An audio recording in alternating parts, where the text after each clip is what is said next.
लो जी, सबसे पहले से कहा जा रहा था और हम भी डिस्कस कर रहे थे और ये चीज़ें मार्केट में आ रही थी और समझ आ रही थी कि क्या सूरत हाल बन रही है और कैसे चीज़ें किस तरफ को चीज़ें जा रही हैं। और वही चीज़ें डिसाइड हो गई कि नजीम सेठी साहब जो है finally he is now the chairman PCB, और ये बस अनाउंस होने में कुछ ही लम्हात रह गए हैं क्योंकि असम्बली जो है पहुंच चुकी हुई है और वो किसी भी वक्त साइन हो जाएगी। और दो नाम जो है वहाँ पे ऑब्वियसली ये एक गवर्नमेंट की रिक्वायरमेंट होती है कि एक बंदे के लिए दो बंदों का नाम दिया जाता है कि जी ये दो ऑप्शन हैं, जिसमें एक शुएब शेख हैं और एक ये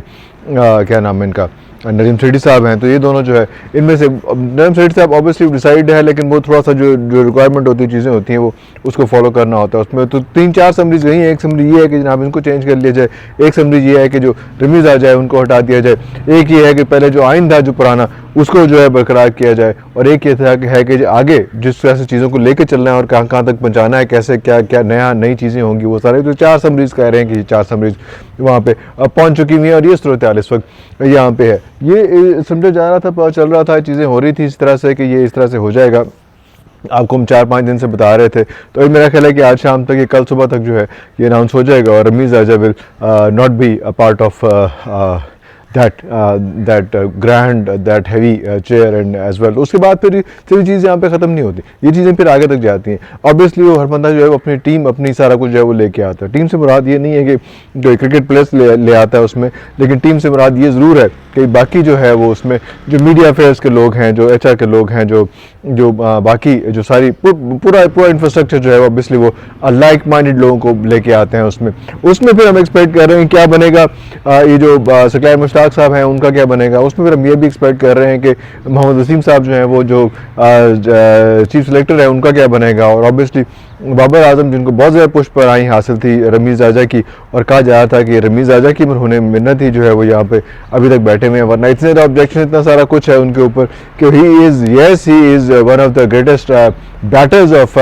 the world but not the captain. तो उसमें बहुत सारे सवाल उठ रहे थे, बहुत सारी चीज़ें हो रही थी और ये चीज़ें नहीं हो रही थी। आप अगर देखते हैं तो रोहित शर्मा को भी मुख्तलिफ लोगों से जो है वो कभी KL राहुल को कैप्टन बना के किया जाता है, कभी पांड्या को बना के किया जाता है, कभी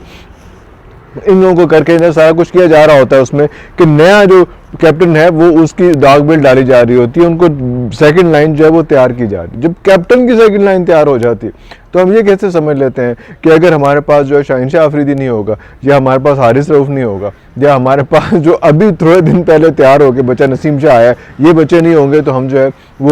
नहीं खेल पाएंगे, हम किसी अच्छी बेहतर टीम के साथ टेस्ट मैच नहीं खेल पाएंगे। तो ये वाला सिस्टम, ये वाला इंफ्रास्ट्रक्चर जो है वो सारा जो कोलैप्स कर गया हुआ था, जो चीज़ें हो गई थी, अब उम्मीद है कि जो चीज़ें हो रही हैं, जो सारा कुछ हो रहा है, ये सारी चीज़ें वापस इसकी तरफ जाएंगी उसमें, क्योंकि ये जो है ये जो डोमेस्टिक क्रिकेट का जो सारा एक इंफ्रास्ट्रक्चर है वो एक कोलैप्स हो चुका है। डोमेस्टिक क्रिकेट में जब से आपने डिपार्टमेंट्स बंद किए, चीज़ें जो हैं वो अकाउंटेबिलिटी उस किस्म की उस तरह से नहीं हो रही है। डिपार्टमेंट्स बंद होने से क्या मुराद है, आपने जो मुख्तलिफ डिपार्टमेंट्स जो थे वो PTV था, वो था रेलवेज़ था, वो PIA था, बहुत बड़ी कंपनीज़ ने जो है अपनी क्रिकेट टीम्स रखी हुई थी जिनको लेके वो चलते सारा कुछ करते थे, वो सारा कुछ ख़त्म कर दिया। PSL पे इतना हावी हो गया। PSL वैसे तो नजीम सेठी की मुन्ने तब तक चल रहा है, चीज़ें हो रही थी, स्टार्ट उन्होंने किया था और सारा कुछ किया था, मेरे दोस्त पहले उन्होंने किए थे, उसके बाद फिर बाकी चेंजेस हो गई थी, खैर वो तो चलता रहा। लेकिन ये जो डिपार्टमेंटल क्रिकेट बंद हुई और सारा कुछ हुआ, डोमेस्टिक क्रिकेट में आ गया। आप ये देख लें कि अगर आप सिलेक्शन कमेटी की चीज़ देखते हैं तो सिलेक्शन कमेटी ने बिल्कुल ठीक किया है। जो डिपार्टमेंटल क्रिकेट में जिन लोगों ने बेहतरीन परफॉर्म किया था, भाई वही लोग सामने आए हैं, वही लोग जो है उनको खिलाया गया। लेकिन डिपार्टमेंटल जो डोमेस्टिक क्रिकेट से जो आया था, कादर ट्रॉफी और सारा कुछ उसमें, लेकिन उसका इंफ्रास्ट्रक्चर इतना नीचे आ चुका हुआ है, उनका स्किल लेवल मदद चाहता हूँ, उनका स्किल लेवल इतना नीचे आ चुका हुआ है कि आप ये देखें कि जो वहाँ का 100% जो डिलीवर कर रहा था, वहाँ का जो बेस्ट बॉलर था या बेस्ट बैटर्स वगैरह थे, वो यहाँ पे इतना अच्छा परफॉर्म नहीं कर सके। वो यहाँ का उनका 100% जो था वो इंटरनेशनल क्रिकेट का शायद 30 या 40 या 50% भी नहीं था उसमें। तो ये सिचुएशन एक इस किस्म की है जो डिपार्टमेंटल क्रिकेट को, जिसमें 150-200 बंदा जो है वो वहाँ पे क्रिकेट खेल रहा होता है, और 200 बंदे में से जो है वो हम कम से कम 4-5 लोग, बाकी तो खेल रहे होते हैं, 4-5 लोग भी जो है हम ला के अगर नहीं खड़े कर पा रहे, तो ये जो है ये एक बहुत बड़ा कोलैप्स है, बहुत बड़ी एक मिसहैप है, बड़ी शर्म की और बेबसी की बात है कि इस किस्म की सूरत हाल हो। इसको किस तरह से कैटर करना है, किस तरह से लेके चलना है, और अभी जो आगे न्यूजीलैंड की टीम आ रही है उसने आके यहाँ पे क्या करना है। और टेस्ट मैचेस जो है, टेस्ट मैचेस हम जो श्रीलंका से ड्रॉ करके आए हैं, या जिस तरह से हमने उनके साथ वेस्ट इंडीज़ के साथ खेला, उसके बाद होम सीरीज़ में जिस तरह से हम पहले ऑस्ट्रेलिया से आ रहे हैं, उसके बाद हमने वाइट वॉश जो है कराया उसमें। तो ये टेस्ट में जो वर्ल्ड टेस्ट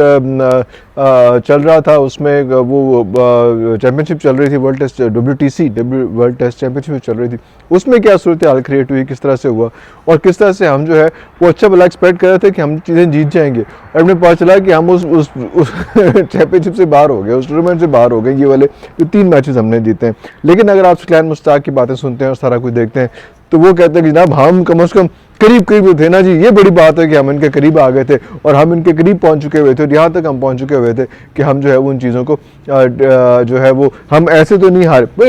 हारे तो हारे। अब इसमें ये नहीं है कि हम करीब जाके आ रहे हैं, दूर जाके आ रहे हैं, ये वाली बात नहीं होती। एक किसको समझाएंगे, कैसे समझाएंगे। लेकिन अब जो नई मैनेजमेंट, एक फ़ायदा नई मैनेजमेंट का ये होता है कि पूरा एनर्जी लेवल उसका, पुरानी मैनेजमेंट जो है अपनी मैक्सिमम दे चुकी होती है, वो उन प्रेशर्स पे, उन चीज़ों पे सारा कुछ जो है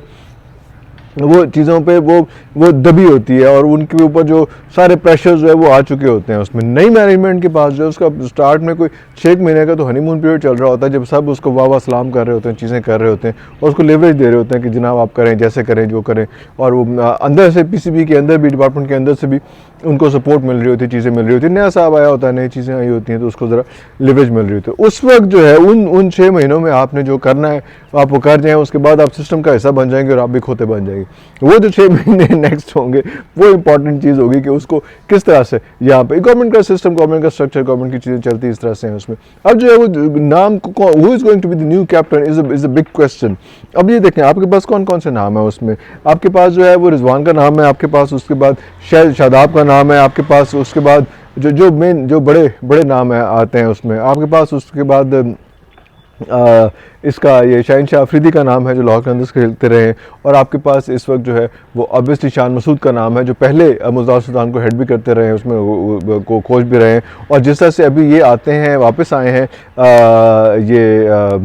क्या नाम है, रेम सेठी, तो उम्मीद है बहुत सारी कि इमाद वसीम भी जो है वो भी आपको दोबारा नज़र आएंगे। इमाद वसीम का वापस नज़र आना जो है ना वो भी एक इंपॉर्टेंट सिचुएशन होगी कि वो किस तरह से लेके चलते हैं चीज़ों को। अब ये सारे कैप्टन हैं, इनमें कौन कौन से लोग किस किस तरह से कितने इंपॉर्टेंट है। रिजवान वैसे ही स्ट्रगल कर रहे हैं क्योंकि वो ज़हनी तौर पर जो है वो इतने अंडर प्रेशर आ चुके हुए हैं कि उनको कैप्टन बना देना अभी जो है वो नहीं है उसमें। शादाब जो आउट ऑफ द बॉक्स सोच रहे हैं। शाहीन वैसे इंजरी का शिकार है, लेकिन Shaheen is too young for all these things उसमें। तो उसमें 2 नाम मेरे सामने जो है वो आ रहे हैं। एक तो इमाद वसीम वापस आएगा, ये रेम शेट्टी के बाद वो वापस आएगा और क्या सिचुएशन होगी, कैसे होगा उसमें। और दूसरा जो हैवी किस्म की सिचुएशन होगी, हैवी किस्म का मसला होगा, वो ये होगा कि हमें शान मसूद भी जो है, शान मसूद ने जो इस पूरी जो है वो सीरीज़ में जिस तरह से खेला है, जिस तरह से बैटिंग की थोड़ा टाइम मिला, 1 मैच खेला उसने, लेकिन उसमें जिस किस्म का उसने स्कोर भी बहुत ज़्यादा नहीं किया, लेकिन जिस किस्म की आउट ऑफ द बॉक्स चीज़ें सोची हैं उसने, क्रॉस बैट हमारे पास कोई नहीं आ रहा था उसमें, कोई भी नहीं खेल रहा था उसमें, उसने इस तरह से वो चीज़ें खेलने की कोशिश की है, सारा कुछ किया है। इसका मतलब है कि वो इनोवेटिव